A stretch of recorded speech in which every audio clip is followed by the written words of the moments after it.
आज सवाल सिर्फ अफीम की तस्करी का नहीं है, सवाल है उस जहर का जो चतरा की नसों में धीरे धीरे उतारा जा रहा है। वो जहर जो नौजवानों के भविष्य को निगल रहा है और सिस्टम बस खामोशी की चादर ओढ़ कर बैठा है। झारखंड का चतरा जहां कभी मेहनत और सादगी की पहचान हुआ करती थी, आज वही चतरा अफीम तस्करी के काले खेल का बड़ा अड्डा बनता जा रहा है। पथलगड्ढा, मयूरंड, कुंदा, टंडवा और कई इलाके जहां रात के अंधेरे में चल रहा है नशे का साम्राज्य। गाड़ियों के काफिले निकलते हैं, सौदे होते हैं और करोड़ों का ये काला कारोबार खुलेआम सांस ले रहा है। लेकिन सबसे बड़ा सवाल, क्या प्रशासन को कुछ दिखाई नहीं देता? क्या नेताओं के कानों तक ये खबर नहीं पहुंचती? या फिर इस पूरे खेल के पीछे कुछ बड़े सफेद पोसों का हाथ है? क्योंकि भाई इतनी बड़ी तस्करी बिना संरक्षण के नहीं चलती। इतना बड़ा नेटवर्क बिना राजनीतिक और बिना प्रशासनिक संगठन का खड़ा नहीं हो सकता। और जब हर बार छोटे लोग पकड़े जाते हैं तो असली मास्टरमाइंड बच निकलता है, तब जनता का शक और गहरा हो जाता है। आज चतरा की धरती पूछ रही है, आखिर कब तक युवाओं को नशों की आग में झोंका जाएगा?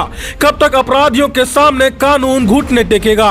और कब तक कुर्सियों पर बैठे लोग सिर्फ बयानबाजी करते रहेंगे? क्योंकि अफीम की तस्करी सिर्फ अपराध नहीं है, यह समाज के खिलाफ युद्ध है। यह आने वाले पीढ़ियों के खिलाफ साजिश है। और सबसे खतरनाक बात, इस धंधे में शामिल चेहरे दिन में शरीफ बनते हैं, लेकिन रात में वही लोग मौत का सौदा करते हैं। आज गांव का नौजवान रोजगार के लिए भटक रहा है।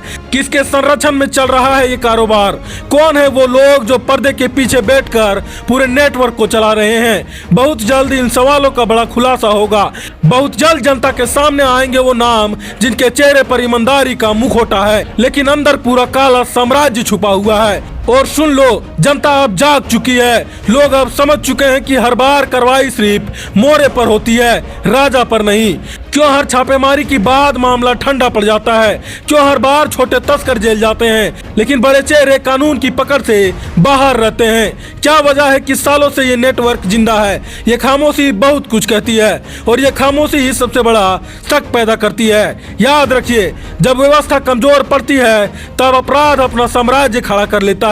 और आज चतरा में वही हो रहा है। जिस धरती पर विकास होना चाहिए था, वहाँ नशे का कारोबार फल फूल रहा है। जहाँ युवाओं के हाथ में किताब होनी चाहिए थी, वहाँ उन्हें अंधेरे रास्तों की तरफ धकेला जा रहा है। हम किसी पर बिना सबूत आरोप नहीं लगा रहे हैं, लेकिन सवाल जरूर पूछेंगे। अगर सत्ता से सवाल ना पूछे जाए तो सच हमेशा अंधेरे में दबा रह जाएगा। आज जरूरत है उस पूरे नेटवर्क को जड़ से खत्म करने की। जरूरत है उन बड़े चेहरों को बेनकाब करने की जो चतरा को नशे के दलदल में धकेल रहे हैं। और याद रखना, ये जनता है, सब देख रही है, सब समझ रही है। आज जो लोग सत्ता और पैसे के घमंड में चुप है, कल वही जनता उनसे जवाब मांगेगी। बहुत जल्द हम लेकर आएंगे वो खुलासा जिससे कई सफेदपोशों के चेहरे से नकाब उतर जाएगा। क्योंकि सच को चाहे जितना दबाओ, एक दिन वो तूफान बनकर सामने जरूर आता है। चतरा की जनता अब पूछ रही है, आखिर हमारे भविष्य के साथ खिलवाड़ कब तक चलेगा? अगर आप भी चाहते हैं कि इस नशे के कारोबार पर कड़ी कार्रवाई हो तो इस वीडियो को ज्यादा से ज्यादा शेयर कीजिए और अपनी राय कमेंट में जरूर बताएं। बाकी ऐसे ही खबरों के साथ जुड़े रहने के लिए हमारे चैनल को सब्सक्राइब जरूर कर दें। धन्यवाद।